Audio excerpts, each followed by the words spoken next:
Subscribe कीजिए हमारे channel Balaji competition गुरु को और पाएं लेटेस्ट अपडेट सबसे पहले। इस बेल आइकन को जरूर प्रेस करें ताकि नोटिफिकेशन मिलती रहे। जय हिंद दोस्तों, मैं दीपेन आपका स्वागत करता हूं हमारे YouTube चैनल बालाजी कंपटीशन गुरु में। और हम आपको आज पढ़ाएंगे मध्यकालीन भारत का एक टॉपिक है जिसका नाम है अरबों का सिंध पर आक्रमण। तो चलिए हम लोग स्टार्ट करते हैं। सिंध पर जो अरबों का आक्रमण हुआ है इसका उल्लेख हमें मिलता है चचनामा में। और ये चचनामा जो बुक संबंधित है ये चाच वंश से या ऐसा कह सकते हो कि चच वंश से संबंधित है। और इसको जो लिखने वाले हैं वो हैं अली मोहम्मद। इन्होंने ही चचनामा में उल्लेख किया है कि अरबों ने सिंध पर आक्रमण कैसे किया है। लेकिन अरबों के सिंध पर आक्रमण करने से पहले ही भारत पर अरब आक्रमण कर चुके थे। बात है 639 ईस्वी की। उस समय खलीफा उमर थे। खलीफा उमर के समय भारत पर पहला इस्लामिक अटैक हुआ है। ये हुआ था मुंबई के थाने पर। कहाँ पर हुआ है? महाराष्ट्र में हुआ था। लेकिन ये आक्रमण असफल रहा। इसी आक्रमण के समय 639 ईस्वी में भारतीय पहली बार इस्लाम के संपर्क में आए थे। अब आगे देख लेते हैं कि अटैक सिंध पर कैसे हुए। सिंध पर जो अटैक हुआ है वो 644 ईस्वी में हुआ है खलीफा उस्मान के समय। खलीफा उस्मान के समय जिसने अटैक किया था वो था अब्दुल बिन उमर। इसने 644 ईस्वी में सिंध की विजय की थी। किसकी विजय की है? सिंध की विजय की है। लेकिन सिंध को इस्लामिक साम्राज्य में नहीं मिलाया गया। ना मिलाने के कारण कई सारे अब्दुल बिन उमर ने खलीफा को बताए थे। अब्दुल बिन उमर ने ये बताया कि सिंध में पानी की कमी, भूमि उपजाऊ नहीं है, साथ ही यहाँ पर जो है फलों की भी कमी है और यहाँ के डाकू बहुत साहसी हैं, जिसकी वजह से सिंध को इस्लामिक साम्राज्य में नहीं मिलाया गया। लेकिन कुछ दिनों के बाद में जब इसके आगे बढ़ने की ज़रूरत हुई तो सिंध को जीतना जरूरी था। अब देख लेते हैं कि आगे क्या कहानी है जो सिंध पर अटैक करने के लिए विवश करती। आगे की कहानी हम लोग स्टार्ट करते हैं। ये बात है खलीफा वलीद के समय की। सिंहल द्वीप जो कि हमारा अपना पड़ोसी है, जिसको श्रीलंका कहते हैं अभी, लेकिन प्राचीन काल में इसे सिंहल द्वीप कहते थे। सिंहल द्वीप के राजा ने खलीफा वलीद के लिए कुछ उपहार भेजे थे और उन उपहारों को लेकर के जो जहाज जाता है वो जहाज जाता है देवल बंदरगाह के ऊपर। देवल बंदरगाह के ऊपर रुकता है जाकर के। और ये आजकल कराची के आसपास है।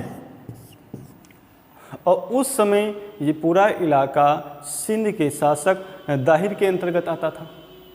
यहाँ पर क्या होता है कि देवल बंदरगाह के ऊपर जो सिंहल द्वीप के राजा ने खलीफा वलीद के लिए जो उपहार भेजे थे, डाकू उनको लूट लेते हैं। और जब ये बात पता चलती है खलीफा वलीद के इराकी गवर्नर हज्जाज को, किसको पता चलती है? हज्जाज को, इराकी गवर्नर हज्जाज को। तो हज्जाज ने सिंध के शासक दाहिर को एक पत्र लिखा और डाकुओं को दंडित करने की मांग की। राजा दाहिर ने ये कहलवाया हज्जाज को कि डाकू हमारे अंतर्गत नहीं आते, इसलिए हज्जाज ने स्वयं डाकुओं को दंडित करने का निर्णय लिया और उबैदुल्ला के नेतृत्व में 708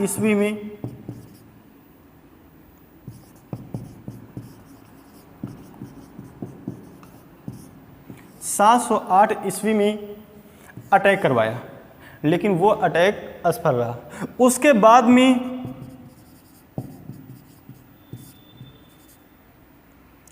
बाद में बुदैला के नेतृत्व में अटैक हुआ, ये भी असफल रहा। इसके बाद राजा दाहिर पर अटैक करने के लिए हज्जाज ने अपने भतीजे मीर कासिम को भेजा और हज्जाज मीर कासिम का भतीजा होने के साथ साथ दामाद भी था। और जिस समय मीर कासिम को सिंध को विजय करने की जिम्मेदारी दी गई, उस समय मीर कासिम की आयु 17 वर्ष थी। मीर कासिम ने क्या किया? मीर कासिम ने सिंध के शासक दाहिर पर अटैक किया और मीर कासिम ने सिंध के पूर्वी भाग पर अटैक किया, जिसमें राजा दाहिर पराजित होकर के पश्चिम की तरफ आ जाता है और राजा दाहिर की पत्नी रानी बाई मीर कासिम से सिंध की रक्षा करते हुए अपने आप को मार देती है, अर्थात जौहर व्रत कर लेती है। मीर कासिम ने पूर्वी सिंध में नरसंहार करने का आदेश दिया और 17 वर्ष की आयु के सभी व्यक्तियों को पूर्वी सिंध में सबको मार दिया गया। बाकी के सभी लोगों को जो है दास बना दिया गया, गुलाम बना दिया गया। मीर कासिम ने सिंध के पश्चिमी भाग पर आक्रमण किया, जिसमें राजा दाहिर मारा जाता है और पूरे सिंध पर मीर कासिम का कब्जा हो जाता है। सिंध की विजय के बाद मीर कासिम क्या करता है? उसके आगे के बाद ब्राह्मणवाद पर अटैक करता है। ब्राह्मणवाद था कहाँ? ब्राह्मणवाद सिंध प्लस मुल्तान के जो बीच का भाग है, ये वाला भाग, ये ब्राह्मणवाद के नाम से जाना जाता था। इस पर राजा दाहिर का पुत्र जयसिंह राज करता था। अब जब सिंध पर मीर कासिम का कब्जा हो गया, तब ब्राह्मणवाद पर इसने अटैक किया राजा जयसिंह पर। राजा जयसिंह मीर कासिम के अटैक से विवश होकर इस्लाम को स्वीकार कर लेता है और अपनी अधीनता स्वीकार कर लेता है। और फिर क्या हो जाता है कि मीर कासिम दाहिर की विधवा रानी लाडी और राजकुमारी सूर्य देवी और राजकुमारी परमल देवी को जो है गिरफ्तार करके खलीफा वलीद के लिए उपहार स्वरूप दमिश्क भेजता है। कहाँ भेजता है? दमिश्क भेजता है। लेकिन जब खलीफा वलीद था तब ये भेजा जाता है उपहार, लेकिन जब उपहार पहुंचता है तो खलीफा वलीद की जगह पर उसका भाई सुलेमान खलीफा हो जाता है और सुलेमान खलीफा हज्जाज का दुश्मन था और हज्जाज का भतीजा होने के कारण मीर कासिम का भी ये सुलेमान स्वाभाविक रूप से दुश्मन था। राजकुमारी सूर्य देवी, परमल देवी और रानी लाडी ने सुलेमान से शिकायत की कि हमारे सतीत्व को पहले ही नष्ट किया जा चुका है और ये उस पर आरोप लगाए गए। खलीफा सुलेमान ने मीर कासिम को दमिश्क बुलाया और दमिश्क बुलाने के बाद में जो है मीर कासिम को जो है सजाए मौत की सजा दी गई। जब मीर कासिम को बुलाया गया था दमिश्क, उसके पहले ही जो है मीर कासिम भारत पर आक्रमण करने की योजना बना चुका था और हज्जाज जो है अपने अधीन सेनापति अबुल हकीम के नेतृत्व में 10,000 की अश्वारोही सेना मुल्तान भेज दी थी। लेकिन जैसे ही समाचार मिलता है मीर कासिम दमिश्क जाता है और वहाँ पर उसकी हत्या कर दी जाती है। और इस प्रकार मीर कासिम की मृत्यु होने के बाद सिंध पर अरबों का आक्रमण शिथिल हो जाता है और कुछ दिनों के बाद में अरब फिर से जो है राजा जयसिंह के अधीन सिंध राजा जयसिंह के अधीन आ जाता है। तो मीर कासिम ने ही सबसे पहली बार जजिया कर की वसूली सिंध से की थी। ये बात सबसे महत्वपूर्ण बात रहेगी। आज का अपना टॉपिक ये खत्म होता है। अगला टॉपिक फिर से मिलते हैं नेक्स्ट वीडियो में। अगर जो हमारे चैनल पे आप नए हैं तो हमारे चैनल को सब्सक्राइब करें और घंटी वाली बटन को दबा दें ताकि हमारे चैनल पर जो भी वीडियो डाले जाते हैं वो आपको नोटिफिकेशन मिलती रहेगी, क्योंकि हम ऐसे वीडियो लाते रहेंगे। तब तक के लिए जय हिंद, वंदे मातरम।